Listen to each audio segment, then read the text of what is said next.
Hello and welcome to the Switching to Plan B podcast. I'm Robin. And I'm Jumbo.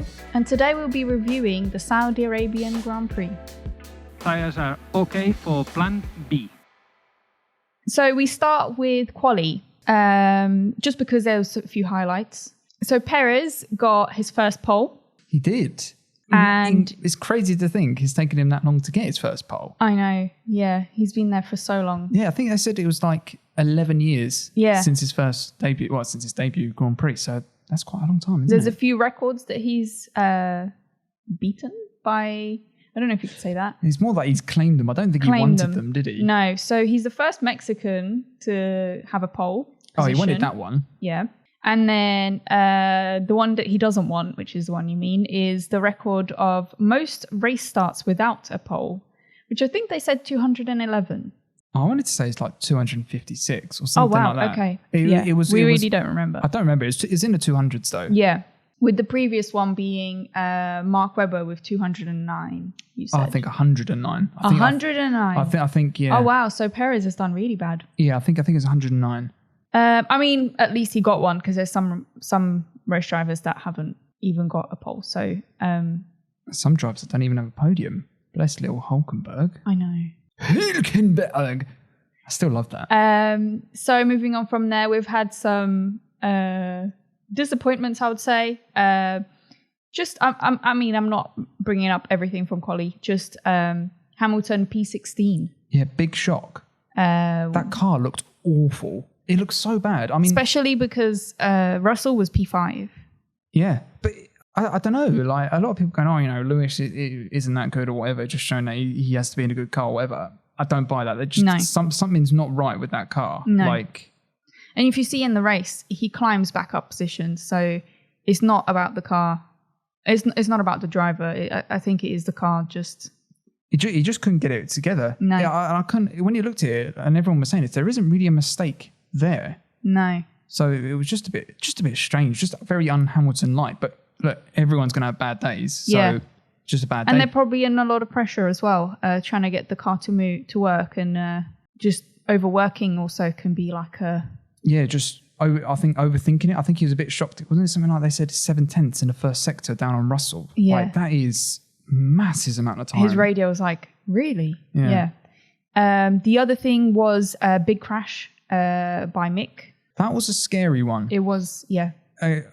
Because he didn't get up and out of the car, as most people do nowadays. Yeah, I mean, we didn't see it. I didn't actually see him get out at all. So no. I think they didn't get close with the cameras. No, and I think I saw he was on stretchers. The only picture I saw was him on stretchers. So I think that he didn't actually get out of the car himself. Because I don't actually know. People might actually know more than we do. But yeah, it didn't look good. No. Just the way... We were a bit worried. Just the way, yeah. And you saw the ambulances and no close-ups for a long time, no replays for a long time. You suspected that, actually, he might be in a lot of trouble here. Yeah. But it was fantastic to see him back at the track today. Yeah. Supporting K-Mag and the team. Of course, yep. He didn't race himself, but that was not due to him being injured. It was because of the car. Yeah, they said something about they didn't have enough spare parts to be able to take part in the next race in Australia. Yeah. So yeah, that's interesting.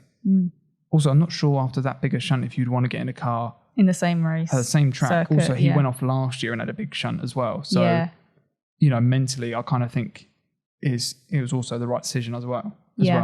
So moving on to the race, we had Yuki that didn't even start because of some issues with the transmission, I think. Yeah, I think that's what Franz Tost and Horner said. Right. Something with the transmission just not quite happy on the formation lap, or it's not even a formation lap, it's literally just coming around to get to the grid. Which is a shame. So it was weird. We only had 18 cars start the Grand Prix. Yeah. Which is very peculiar. Yeah, I mean, happens. What is a bit stranger, if I could say that, stranger, yeah. Is all the DNFs we had this week. I mean, it's not strange. It's just you would have thought that would happen last week. Yeah. But it all happened at the same sort of time. It's like lap 34 to lap 36. We had 3 DNFs, and they were all just like limping home into the pit lane. Yeah. Which was hilarious to watch. Yeah. So that was Fernando, Ricciardo, and Bottas as well, was it? Yeah, Bottas had a problem for a little while though, because he pitted 3 times. And then the last pit, they just decided not to take him back out. Lost me points in my fantasy team as well. Come on, Valtteri. Yeah. We had some good racing from Alpine against Alpine. Yes. Which was a bit strange because I feel like at the beginning, before they started racing each other, they were quite close to Russell, P5. Would have been quite good to get one of them ahead of Russell, but instead they were focusing their efforts on racing each other. Yeah, you're right there. I think they ended up hindering themselves. I do think that Mercedes probably is a little bit better than the Alpine. How would you know though? Well, I don't know. But the Alpine, I've been surprised. The Alpine's they quicker have than... been quite good. And, you know, they're both very good drivers. I feel like Ocon moved a little bit too late on the straight. I generally think that when you're watching it, there's a gap that Alonso's going to go for, and then Ocon moves at the last second. Yeah. And I think that would have rattled Alonso. Like, they might act like they're all happy, but, you know, they're competitors. And when someone does something a little bit dangerous, you don't forget about it. No. It sort of goes in your memory notebook. Oh, okay, I'm not going to be as friendly. And, you know, Fernando did squeeze Alonso. I was going to say Fernando squeezed Alonso, but he squeezed Ocon when he did get past. So it was a bit like, it wasn't the friendliest exchanges. No. And that can cause could be the start of like some... a bit of friction, which isn't needed when you're trying to chase other teams. Yeah. And also when you have things like a DNF by Fernando because of the car issues, that's going to have made him a bit more annoyed as well, I think, just the whole overall race. Yeah, I think, you know, with DNFs, they're out of your control. Fernando's old enough to know that, you know, it's not his fault. The car's just conked out and they need to work on reliability. But it does seem like overheating is a problem for these cars. Yeah. Just in general. Yeah. I don't think that's purely one team more than the other. It seems like all the cars seem to be struggling a bit with the overheating stuff. Yeah. So Latifi was the only other crash this race. No, it wasn't. Dropped it twice. But it was a big crash. There was actually a couple more, but they weren't really proper crashes. Yeah. Is it too much pressure? Well, I've thought this. We said this before, that this is a big year for Latifi now. This is year 3. He's got to step up and sort of be challenging Albon, and he's almost not. He's fallen to the wayside. I think I would say it is a pressure. I think there is an external pressure. He doesn't look comfortable with that car. I mean, the Williams doesn't look good. Doesn't look good, but Albon's able to get a lot more out of it than Latifi seems to be. And like that, I don't think the Williams before was fantastic in the previous like era. But at least he could like half bring it home. Yeah. You know, and he dropped it in qualifying, which was a big shunt as well. And then, he just had a weird oversteer moment in the final corner. Now, we might say, oh, is it more the cars being a problem than Latifi? But his confidence is going to be low. Yeah. It's going to be low, and it's going to mount on him until he starts getting, you know, back into the groove of it. So, yeah. He needs a good race. He's definitely on the back foot in a season where he needed to sort of cement his position as I'm actually F1 worthy, because I do think, especially with Mazepin not here this season, for me at the moment, he's clearly the weak link on the grid. Yeah, he came last week. Yeah. And crashing this week means he didn't finish. So yeah, it's not looking a great start for the season. Also the Williams does not look good this year. It doesn't look good. I think the Mercedes power unit definitely seems, again, like it doesn't look good. No. Whatever's up with the Mercedes, it's going to take a little while to figure it out. And I mean, that's all the Mercedes powered cars as well. Yeah. And it's just a shame because there's so many of them. It's not just Mercedes. It's 4 teams, yeah. Yeah. Which brings me to Hamilton again, because he started so far back. He was able to make up a lot of places. I want to say he was with like P7 at some point. Yeah, I think it was P7 before the whole... No, it was a safety car, wasn't it? The full safety car. He didn't stop. Yeah. I want to say you're right. I think he was P7 then. And then he got caught out with the closure of the pit lane. Of the pit lane, yep. Because it was at the time... He needed to pit at the time that all the other cars were failing. It's funny to break down all at the same time. Yeah. And... that means he only just managed to get a point. I think he ended up in P10. But yeah, a hard race for Hamilton. A bit of shame when you make up so many places and then. But he did have to stop, and you know, motor racing is hard. I mean, even if you look at, we haven't mentioned Checo yet, but you know, a safety car ruined his whole race as Yeah. well. So it's not just one driver. And obviously, I think Mercedes were a little bit slow to get him in. And I just thought it's funny on the team radio, he literally just goes past the pit entry and they're like, box, box, box. And he's like, oh, man. Yeah. It's just too late. Yeah. That did make me chuckle just because it was such a funny reaction to it. Yeah. He also has another record to add to his Another one. list of records. It's ridiculous, isn't it? How many he's got now? 180 races with the same constructor. Oh, So, yes. I did know that. Yeah. So with the same McLaren, Mercedes. Too many M's, too many A's in F1 at the moment. It's a nightmare. So with Mercedes, he has now raced 180 which races. is one more than Schumacher and Ferrari partnership. It is, yeah. Schumacher had 179. It's crazy. That is iconic status. Yeah. Mercedes and Hamilton is just a pairing forever now, isn't it? Mm. Wow. Because it is mad when I think about that. Anytime you think of Ferrari, there is a little bit that goes Schumacher, regardless. Like for me anyway. Yeah. Just it's just mad to think Mercedes and then it's just Hamilton's face. Schumacher Ferrari. Yeah. You need to do one in German. A German accent saying. Ein real Hamilton Mercedes. Yeah. Exactly. Apologies, any German listeners. I've absolutely butchered that. Probably should have started with this, but it was quite a good overall race, as in cars were able to overtake and not just one overtake and then they were off again. It was back and forth. Cars being overtaken were able to then regain their position, and it's just exciting to watch, isn't it? I think you go, I've got this position, and then the next lap you're thinking, now I've got the advantage. I've got the slipstream or the DRS advantage. Yeah. And it just, a lot of the drivers saying, it's like go-karting again, where it's more down to the driver than just pure car performance. I think we get that more in the midfield, and where the top two teams are close. Yeah.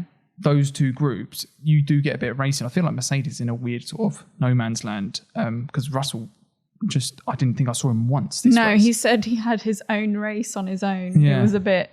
Boring. He didn't say boring, but he did say he'd rather be racing up a bit ahead. But what I was going to say is that I think where there's groups of cars that are very similar in performance, that one lap they will have the advantage and the next they won't. And I'm not sure if it's just down to DRS having a massive impact in this one, where you've got the two towards the end of the lap really close to each other, or it's just a case of actually the cars, we are going to see this throughout the year, which as the cars get quicker and closer towards each other and hopefully close towards the top two, we could have some epic battles going forward. Yeah.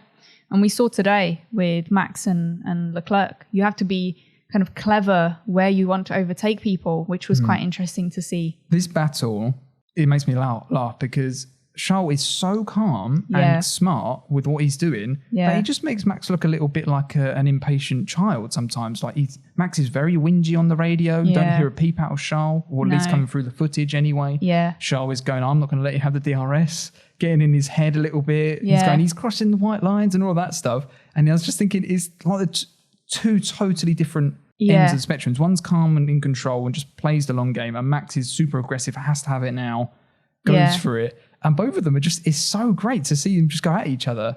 It was interesting that the Red Bull radio were telling Max to calm down. Yeah. Because they're normally the ones fueling at him to get a bit, fired up. But they were going, calm down, Max. It's even things like, I feel like Max, something's changed with Max this year, and I don't know what it is. He seems so angry and frustrated all the time. Like I don't know what's gone on. I don't know if it's the pressure of him being number one or something like that, because the last couple of seasons we said make sure you're hydrated over the radio, calm, everything's in control. He had a good car, and the car and his driving he was doing the best he could.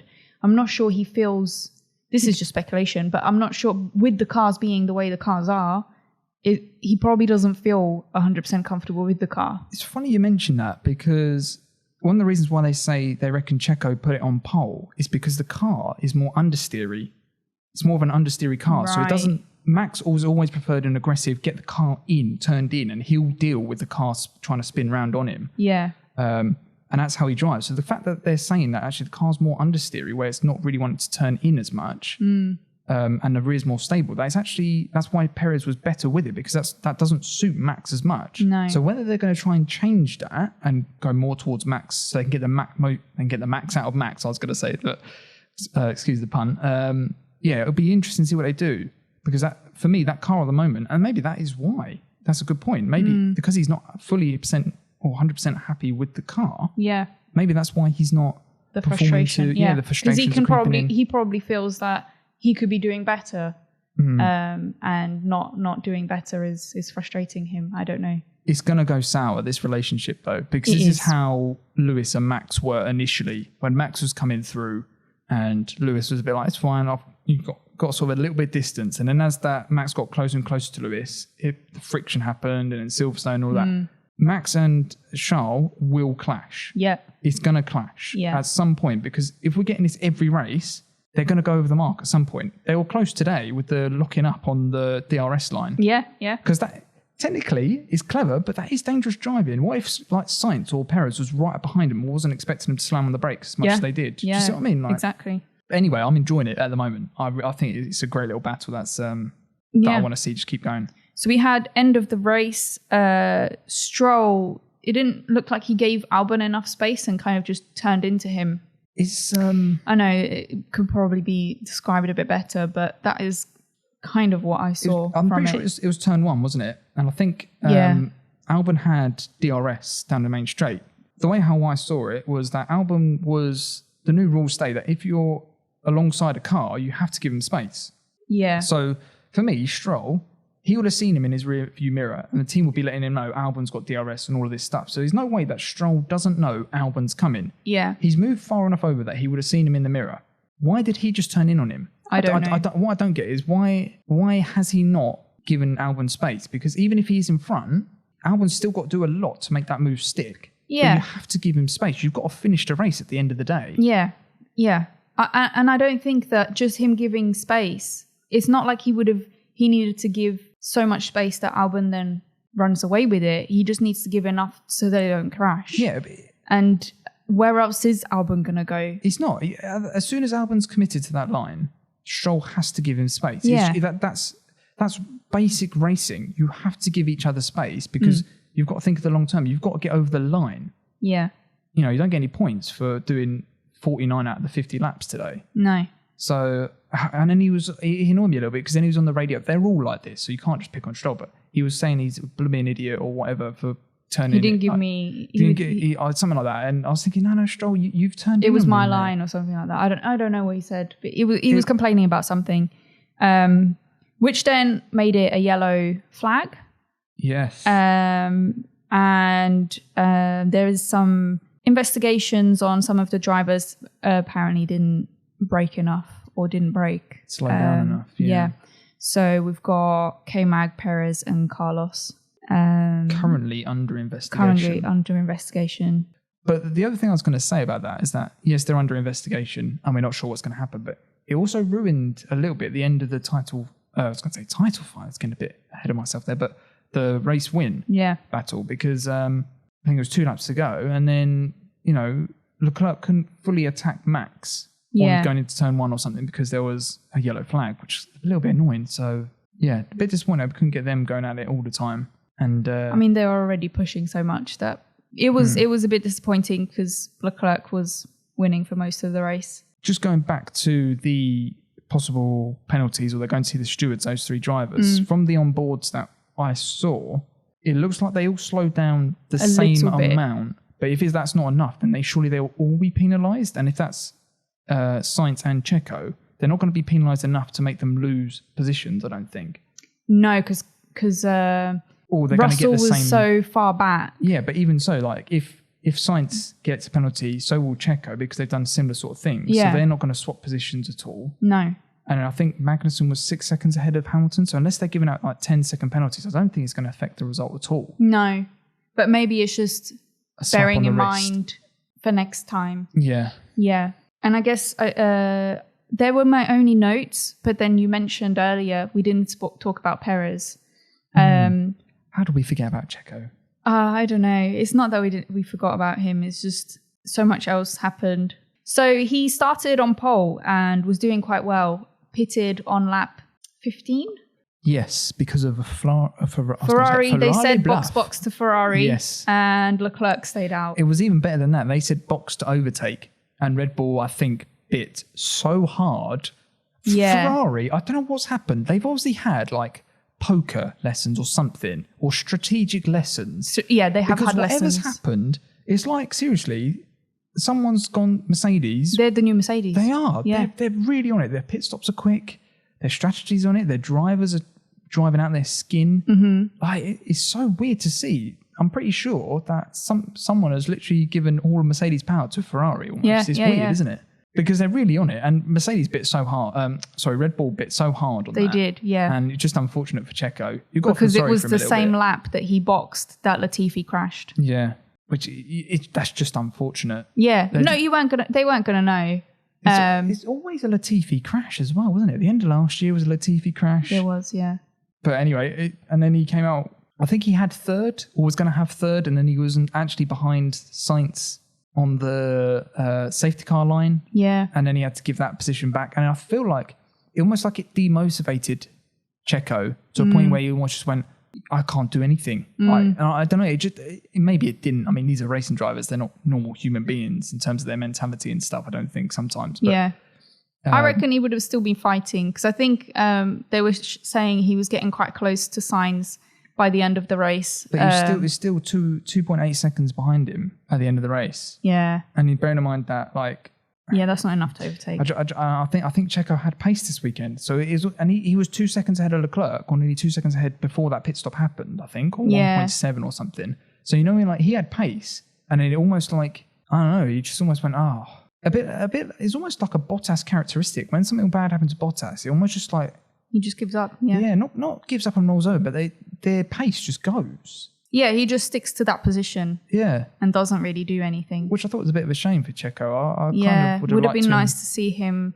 I mean, I didn't really think he was going to get the race win because I thought Red Bull are going to, no matter what, they're going to favour Verstappen. And if Perez is first, they're going to say, just give that to Verstappen. I don't know, not this early in the season. I know. But at the same time, I'm like, they're still favouring Verstappen with whatever they do, isn't it? Yeah, but I mean, there's no way you're not going to, in my opinion, because Max, you can see what Max does with a car. If you give him the right car, Max is as quick as anyone on his day. So, or if not faster than 90% of the drivers on the grid. The other thing I was going to say is that I kind of want Sainz and Perez to get in that battle for the lead. Yeah. Because we kind of need a little bit more than that. And I was kind of hoping that Mercedes might be able to get into that group as well a little bit. Yeah. Because how good would it be to have 3 teams and like 6 drivers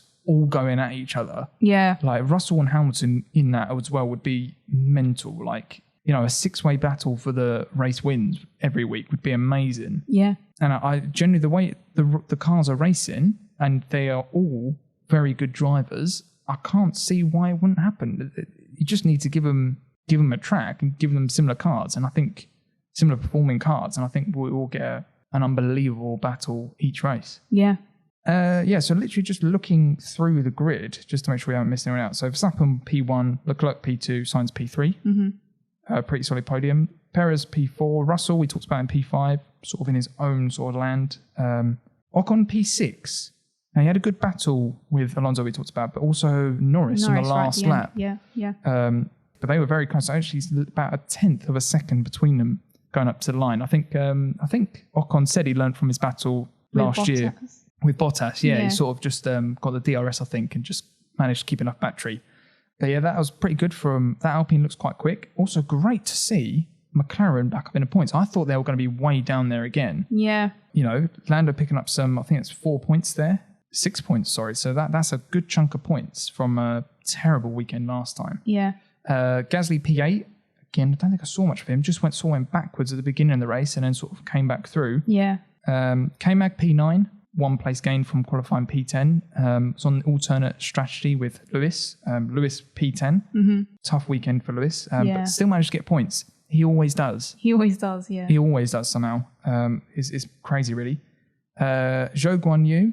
P11. That's not a bad result. That is not a bad result. Not bad, not quite points, but not a bad result. Hulkenberg P12. Again, I think that Aston is slow. Don't think it's quick, and he still doesn't look quite up to speed yet. No. I assume Vettel will be back next race. Yeah. So that'd be good to see what Vettel can do in Aston as well. Yeah, because we've not seen him yet. No. Stroll P13, a lap down. He did damage his car. Yeah. With that collision with Albon. Albon actually was classified, but 3 laps down in P14. And then the DNFs were Bottas, Ricciardo, Alonso, Latifi, Tsunoda, and Schumacher. Mm-hmm. That is the Saudi Arabian Grand Prix. Yeah. It is also, and I just remembered, the last race of the pink livery for Alpine. Yes. So from next race onwards, we will have the blue livery. I think they're going to change the blue livery slightly because they have done with the pink. Because at the back of it, it's not blue anymore. It's actually black. Yeah. Tiny little Alpine logo A's that are sort of make the fade. And that pink one's nice. I prefer the pink one. I like the pink, and it stands out a lot. I'm interested to see if they're going to change the blue one, but I don't know, just stick with the pink now, I think. The pink looks cool. I think it's quite nice. Everyone knows it's Alpine as well. So. Yeah. Last week we predicted what would happen in this race. Mm-hmm. I always forget what I predict. I normally try to go for crazy things and hope that something will happen. So I predicted that Carlos would win the race. Yeah. But he didn't. He didn't. Max won. Yeah. Who I predicted. Yeah. Get in there. I'm 2 for 2 at the moment. Yeah. So yeah, very smug at the moment. Then for surprise. Yeah. I know I got mine really wrong. Yeah, I got mine wrong. So I said that K-Mag would get a podium. But at least your driver was actually in the race, because I said Schumacher would get P5 and he didn't even race because he had that massive... I mean, yeah, you can't. I'm just glad that he's okay at the end of the day. I don't even care. I got that wrong. That's the least of everyone's worries. The fact that he's all right is the main thing. But he probably would have got a P5 if he had raced. Maybe. I don't know. I'm joking. I don't know if that... I don't know. I thought that from last week that the cars would still... You would see the same sort of trend. Yeah. But then with McLaren coming back and sort of Alfa Romeo and Haas not as quick as they were, and, Lewis being well off the pace as well. I don't think we've quite got this is the definite order, other than sort of Aston and Williams being really bad, I think. Yeah. Everyone else seems... There's 2 top teams, there's 2 bottom teams, and then everyone else is in the middle. Just scattered in the middle, yeah. And then for disappointments, I said that Bottas was going to have a really bad race, that Stroll was going to crash into him or something. Instead, he went for Albon instead. Stroll did crash, but into someone else. And Bottas did have a bad race. He didn't finish it. I said Daniel Ricciardo would have a bad weekend, and he did. He had a terrible weekend because he got a penalty for impeding Ocon in qualifying. Yeah. He got unsafe. Well, I didn't get given a penalty, but a possible unsafe release in qualifying as well. Yeah. With Magnussen. Yeah, and then he stopped early in the race for the hard tyres. I think he was actually doing okay, and then his car just went no, and just decided to... Too hot. Yeah, not to work at all. Yeah. So yeah, another tough weekend for Ricciardo. I hope that he bounces back. Next race, it's Australian Grand Prix. Yeah. We haven't been there since 2019, or we were there in 2020, but we won't talk about that. The race didn't actually happen in 2020 there. So, yeah. So I think that's everything for this week. Yes, we will be back next week. So we will do predictions and fantasy F1 stuff then. Yep. If you want to listen to us, to the podcast, you can go onto our website or anywhere else that you listen to podcasts. If you're listening on YouTube, give us a comment. Let us know what you think of the race, and we'll see you next week. Take care, everyone. See ya. Tires are okay for plan B.